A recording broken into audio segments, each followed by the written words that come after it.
He who does not find contentment with little will not find it with much. Epictetus.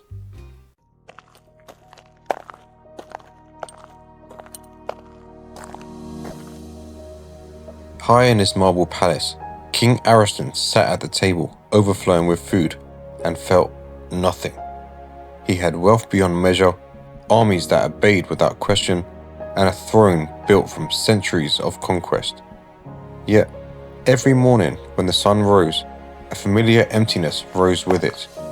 He could command everything except peace. He ordered new banquets, grand hunts, endless entertainment, yet joy never came. One night, walking through the palace gardens, he heard laughter.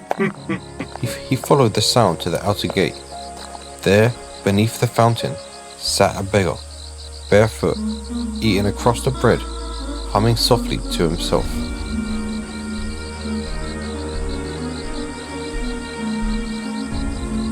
The king watched from the shadows.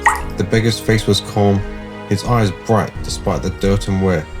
After a while, the king stepped forward. "Tell me," said Ariston, "why do you laugh when you have so little?" The beggar wiped crumbs from his beard and smiled. "Because what I have is enough. Bread fills my stomach, the fountain cools my feet, and the sky gives me light. What more shall I demand?" The king frowned. "But do you not desire riches, fine clothes, or home?" The beggar shrugged. "Desire is a pit with no bottom, your majesty. The more you fill it, the deeper it grows."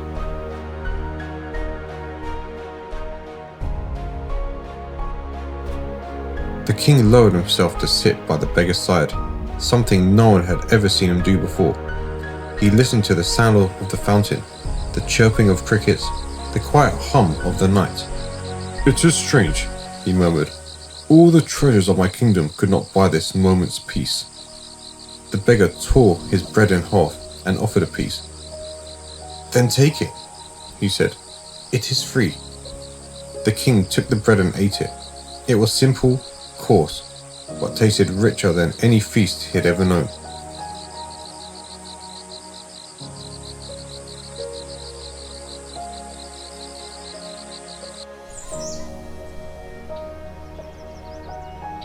When the first light touched the horizon, the beggar stood. "I must go, your majesty. The day calls." "Wait," said the king. "How can I live as you do, with so little?" The beggar smiled. "You cannot live with little unless you learn to see how much you already have." He bowed and walked away, leaving the king with a half crust of bread and a heart strangely full.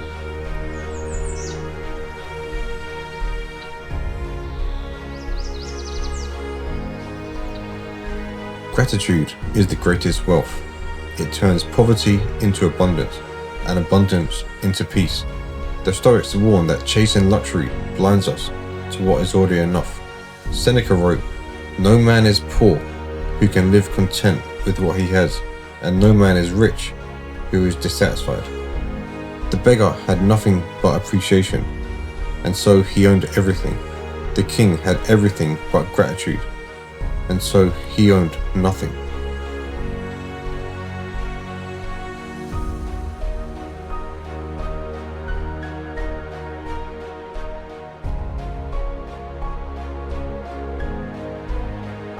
Gratitude doesn't change what we have, it changes how we see it. Happiness is not hidden in palaces or found in crowns. It waits quietly within every ordinary moment. A crust of bread, a breath of air, a sunrise shared. True wealth is to wake up each day and see the miracle that you are alive.